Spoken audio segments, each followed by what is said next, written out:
Hello बच्चों, कैसे हैं आप। मैं हूं रहमान सर और हमारे इस एमपी पॉइंट्स चैनल पर आपका बहुत बहुत स्वागत है। जैसा कि आप लोग जानते हैं कि मैं कक्षा 10 गणित की एक्सरसाइज 4.4 कर रहा हूं और इस वीडियो में सवाल नंबर 5 करने जा रहा हूं और ये इस एक्सरसाइज का लास्ट सवाल है।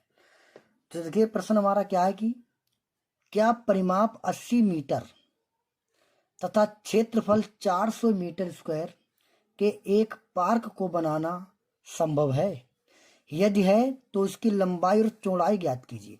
अब एक बात आप ध्यान समझिएगा, इसमें जब पूछा गया है कि उसकी लंबाई और चौड़ाई ज्ञात कीजिए तो आपके दिमाग में बात आ जानी चाहिए कि पार्क जो होगा वह आयताकार होगा। कैसा होगा बेटा? आयताकार होगा। और आयताकार का मतलब आप जान रहे होंगे, आयताकार होने का मतलब होता है इस प्रकार, यानी आयत के आकार का होगा, इस प्रकार का पार्क होगा। अब ये ऐसा मैंने क्यों पहचान लिया, आप भी ट्रिक को समझिएगा, क्योंकि इन्होंने कहा है कि उसकी लंबाई और चौड़ाई ज्ञात कीजिए। ठीक है, क्योंकि जब लंबाई और चौड़ाई केवल आयताकार में ही होती है। देखिए, ये हो गई लंबाई और ये हो गई चौड़ाई। तो ठीक बेटा, हम लोग क्वेश्चन को सोल्व कर रहे हैं, बहुत ध्यान से देखिएगा। हम लोग क्या काम करेंगे, यहाँ पर पार्क की लंबाई को मान लेंगे। तो यहाँ से सवाल को लगाना स्टार्ट कर रहे हैं बेटा। सॉल्यूशन यहां मान लेंगे, माना पार्क की लंबाई,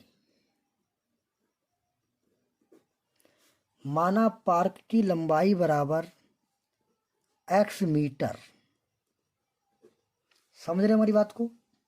हमने मान लिया कि माना पार्क की लंबाई बराबर x मीटर।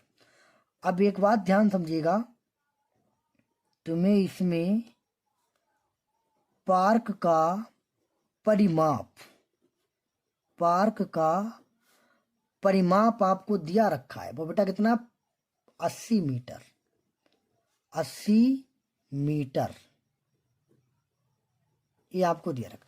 परिमाप का मतलब आप समझ रहे होंगे, परि मीन्स होता है चारों तरफ की, माप मीन्स माप, यानी इस पार्क इस प्रकार का है तो इसके चारों तरफ की जो माप है वो 80 मीटर है। ये बात समझ रहे? अब ध्यान दीजिएगा, हम लोग पहले मैं आपको बता चुका हूं कि ये आयत होगा, तो आयत के परिमाप का सूत्र क्या हो सकता है? तो ध्यान दीजिएगा, आयत के परिमाप का सूत्र होता है, परिमाप है तो परिमाप यानी यहां कर देंगे 2, यहां पर रहता लंबाई और प्लस चौड़ाई, लंबाई प्लस चौड़ाई, और बराबर है कितना? 80। बात में देखिए, परिमाप, परिमित चारों तरफ की। अब देखिए लंबाई इसकी कितनी? 2 है, तो 2 लंबाई तभी 2 से गुणा बाहर हो रही है, चौड़ाई भी 2 है तभी 2 से गुणा बाहर। ये आप समझे सूत्र है ये आयत के परिमाप का, जो होता है 2 लंबाई प्लस चौड़ाई बराबर 80 मीटर।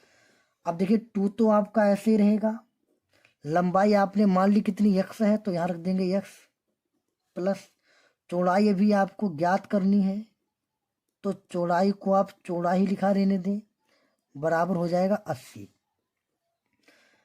अब देखिए 2 जो है ना, ये गुणे में उधर जाएगा तो बटे में हो जाएगा, तो हमारा क्या बचेगा? x और प्लस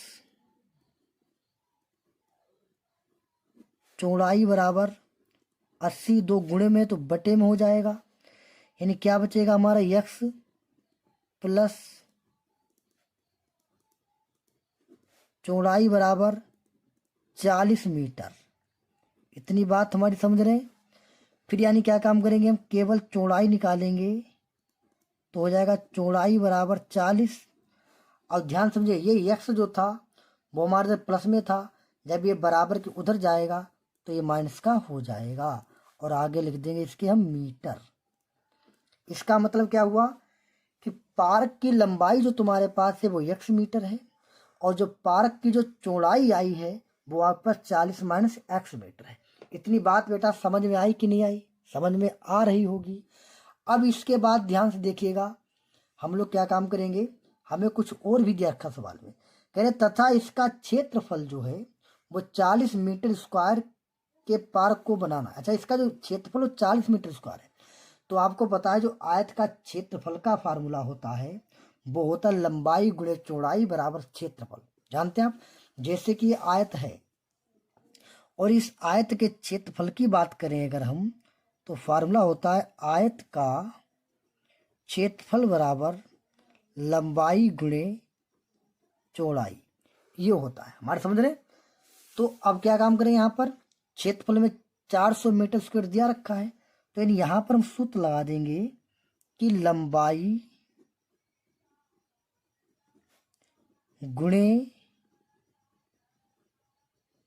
चौड़ाई बराबर कितनी दे रखी बेटा हमें, 400। तो क्या कर देंगे हम 400। अब देखिए लंबाई है कितनी तुम्हारे पास, लंबाई है तुम्हारे पास x, तो कर देंगे x। अब गुणे चौड़ाई कितनी है, चौड़ाई हमारे पास है 40 और माइनस का x। अब बराबर कितना 400, तो बराबर हो जाएगा 400। इतनी बात क्लियर हुई। अब क्या काम कर देंगे इसमें, हम इसको सोल्व करके एक इक्वेशन बनाएंगे, ठीक है। तो x के अंदर गुणा करो कितना हो जाएगा, 40x हो जाएगा। x की x से करेंगे तो माइनस का ये x स्क्वायर हो जाएगा, ठीक बात समझ रहे। और बराबर तो ये 400 है ही। अब देखिए यहाँ पर ये एक्स स्क्वायर पहले होना चाहिए, ठीक है। तो एक्स स्क्वायर पहले हो गया, ये प्लस का है 40x, ये 400 उधर प्लस के हैं, इधर आएंगे तो ये बेटा हमारे ये हो जाएंगे माइनस के 400, बराबर बचेगा 0। और अभी मैंने आपको बताया था पहले माइनस नहीं होना चाहिए, तो कर देंगे माइनस से भाग। क्या कर देंगे, माइनस से भाग करने पर। अब माइनस से भाग करने पर जहाँ माइनस होगा वहाँ प्लस हो जाएगा, जहाँ प्लस होगा वहाँ पर माइनस हो जाएगा। तो ये माइनस था तो यहाँ पर हो जाएगा प्लस एक्स स्क्वायर, ये प्लस का था तो ये हो जाएगा माइनस का, ये माइनस का था तो ये हो जाएगा प्लस का, बराबर हो जाएगा 0। इतनी बात आपको समझ में आ रही कि नहीं आ रही, समझ में आ रही होगी। अब देखिए इसका हमें क्या करना पड़ेगा, गुणनखंड करना पड़ेगा। इसका हम लोग करेंगे गुणनखंड। तो ध्यान समझिएगा, गुणनखंड हम लोग किस प्रकार करेंगे, ठीक है। गुणनखंड हमें किस प्रकार करना है, देखिए ये एक्स स्क्वायर तो आप ऐसे ही लिखेंगे, ठीक है। एक बार इसको उतार दे रहे हैं, ठीक है। इसमें एक्स स्क्वायर माइनस का 40x प्लस का 400 बराबर 0। अब इसको हटा दीजिएगा, ठीक है। अब देखिए ये एक्स स्क्वायर और 4 इधर एक्स स्क्वायर, ये 400 है, तो 400 के आप ऐसे फैक्टर करिएगा, समझ रहे बात को। 400 के आपको ऐसे फैक्टर करना है ताकि माइनस का 40 आ जाए। तो आपको पता है कि अगर हम 20 की गुणा 20 से करते हैं तो ये 20 विषयम 400 आ जाता है। बात हमारी समझ रहे हैं। अगर हम 20 और गुणे 20 ले रहे हैं, यानी पहला फैक्टर भी 20 ले रहे हैं, दूसरा फैक्टर भी 20 ले रहे हैं, तो उसकी वैल्यू 400 आ जा रही है, यानी 20 में सेम 400। और अगर इनको हम जोड़ ले रहे हैं तो हमारा माइनस का 40 भी आ रहा, तो इसका मतलब है हमें माइनस का 20 रखें एक, और दूसरा भी माइनस का 20 रखें। तो जब माइनस माइनस दोनों जुड़ जाएंगे 40 भी हो जाएंगे, गुणा जब करेंगे तो माइनस माइनस प्लस होकर 20 सेम 400 भी हो जाएगा। तो यानी यहाँ पर फैक्टर कैसे कर देंगे हम, पहला रखेंगे एक्स स्क्वायर माइनस का 20x, दूसरा भी रखेंगे 20x, फिर ये प्लस के रखेंगे 400, बराबर कर देंगे 0। इतनी बात क्लियर हुई बेटा। अब ये दो दो बना करके यहाँ से हम इनको कॉमन ले लेंगे, तो इन दोनों में से कॉमन मिलेगा हमें x। तो कितना बचेगा, यहाँ पर x बचेगा और फिर यहाँ पर माइनस का बचेगा 20। बात समझ रहे, क्योंकि एक्स स्क्वायर यहाँ पर है, यहाँ पर केवल x है, तो यहाँ से हम लोग केवल x कॉमन ले लेंगे। यहाँ बचा x, यहाँ बचा माइनस का 20। अब यहाँ पर समझिए क्या मिलेगा, कॉमन 20 मिलेगा। क्यों, क्योंकि 20 यहाँ पर भी है और मैंने अभी आपको समझाया ये 400 है, तो 400 को आप 20 गुणे 20 लिख सकते हैं। तो देखिए 20 यहाँ पर है, तो इसका मतलब 20 यहाँ पर भी है, क्योंकि यहाँ पर तो दो 20 हैं। देखिए 20 में सेम 400, तो इसलिए 20 अब यहाँ से आप ले लेंगे कॉमन। तो जब आपने माइनस का लिया तो जहाँ पर माइनस होगा तो वहाँ प्लस हो जाएगा, जहाँ प्लस होगा वहाँ पर माइनस। तो यहाँ पर बचेगा हमारा x, ठीक है। 20 कॉमन चला गया। अब यहाँ प्लस है, माइनस कॉमन लेने से यहाँ पर माइनस हो गया। अब यहाँ दो 20 है तो एक 20 चला गया, लेकिन एक 20 बचा, बराबर 0। और लगाने का तरीका भी यही होता है, ये और ये एक जैसे बनने चाहिए। अगर ये एक जैसे बन रहे हैं तो समझो सवाल सही लग रहा है। अब यहाँ लिखेंगे हम x माइनस का 20, ये दोनों एक जैसे कॉमन ले लिया। अब इसको इसके साथ लिखेंगे x माइनस का 20 और बराबर 0। लेकिन यहाँ पर ये दोनों एक जैसे ही बन गए तो और अच्छी बात है। तो पहले इसको हम लिखेंगे 0 के बराबर, x माइनस 20 बराबर 0, यानी x बराबर हो जाएगा हमारा यहाँ पर 20। बात हमारी समझ रहे बेटा, यानी x की जो वैल्यू आ रही वो हमारे पास आ गई 20। अच्छा देखिए, अगर इसको 0 के बराबर लिखें तब भी तो आएगा तो 20 ही, क्योंकि है तो x माइनस 20 ही। ठीक, अब हमसे क्या पूछा गया सवाल में, वो ध्यान दीजिएगा। हमसे सवाल में पूछा गया है यदि है तो उसकी लंबाई और चौड़ाई ज्ञात कीजिए। अब देखिए यहाँ पर x की वैल्यू हमने कितनी निकाली, आपको याद होगी, x की वैल्यू निकाली हमने 20। तो माना पार्क की लंबाई हमने x मीटर माना था, तो हम बात करना चाहें तो यहाँ कर सकते हैं कि पार्क की लंबाई जो होगी वो बेटा कितनी हो जाएगी। पार्क की लंबाई जो होगी हमने x मानी है और x का मान आया 20।